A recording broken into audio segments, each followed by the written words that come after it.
కృపా హోమ్ అండి. ఈరోజు మొక్కలకి నేను ఫిష్ అమైనో యాసిడ్ ఇస్తున్నాను. చూద్దాము మనం. సరే, నేను లిక్విడ్స్ ఇవ్వడం వల్లే మనం ఇంట్లో తయారు చేసుకున్న A to Z లిక్విడ్ అండి. ఏంటంటే అది మన ఇంట్లో వచ్చిన కడుగు గంజి అవన్నీ ఇవ్వడం వల్ల మాకు చూసారా ఎంత బాగా వచ్చిందో పూత. అసలు ఆకులు కనబడట్లేదు, కాయలే కనబడుతున్నాయి. దీనికి ఇంకొక 10-15 రోజులు అయితే అండి మొత్తం తయారైపోతాయి. చూస్తున్నారు కదా. ఇప్పుడు మనం లిక్విడ్ ఇచ్చేద్దాం. ఇదిగోనండి, నేను లిక్విడ్ తయారు చేశాను. ఇదంతా జిడ్లా వస్తుంది చూసారా. ఫిష్ అలాగే వస్తుందండి. ఫిష్ ఏమైనా ఇది ఇంతకుముందు వీడియోలో చూపించాను కదా నేను తయారు చేయడం.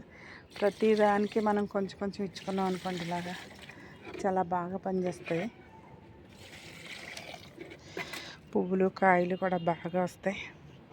నిన్నేనండి మేము 10-15 ములక్కాయలు కోసాం, కానీ నేను ఇంటి దగ్గర లేనప్పుడు మా వాళ్ళు కోసారు. అందట్లేదని నేను షాప్కి వెళ్ళిపోయాను. వీడియో తీయండి అంటే తీయలేదు. ఆల్రెడీ కూర వండుకుని కడుపులోకి వెళ్ళిపోయినాయండి అవి. ఇది ఈ చిన్న చెట్టు ములగ చెట్టు మేడ మీద బకెట్లో పెట్టాను. ఇది కూడా పూత వచ్చింది. ఆల్రెడీ దీనికి 2 కాయలు కూడా వచ్చినాయండి. ఇంతకుముందు వీడియో పెట్టాను. చూసారు ఎంత చిన్న బకెట్లో ఉందా. ఇంకండి ఇప్పుడు వడకెట్ని, ఇంతకుముందు వడకెట్టిన చెత్త అంతా ఇందులో పెట్టాను అనమాట. ఫిష్ అమైనాలో ఏం చెత్త రాదు కాబట్టి. గులాబీ మొక్కలు అన్నీ కూడా చాలా బాగా సర్వే అవుతున్నాయి. దీంట్లోనే ఒక టమాటా మొక్క పెట్టానండి. ఎండిపోతుంది అనేసి ఇలా పెట్టాను. బాగానే ఉంది. చూసారు కదా, మా టెట్టిల్ వేయిన్ చూసారా ఎంత బాగా వస్తుందో.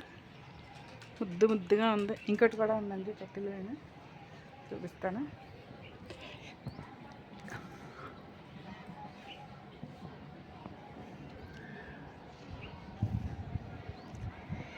ఓకేనండి, ఉంటాను. బాయ్.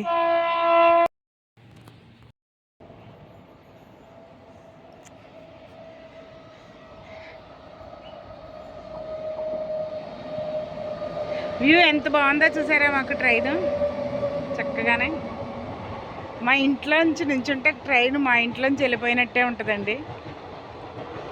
చాలా బాగుంటుంది మాకు వ్యూ. అందరూ అడుగుతారు, సౌండ్ వస్తుందా మీకు, ఇల్లు ఊగుతుందా అంటారా. అలాంటిది ఏముండదండి. ఎక్స్ప్రెస్ అనమాట, అందుకే చాలా ఫాస్ట్గా వెళ్తుంది ట్రైను. చూసారు కదా ఎంత పొడవు ఉందో చూడండి ట్రైను. బాయ్ అండి.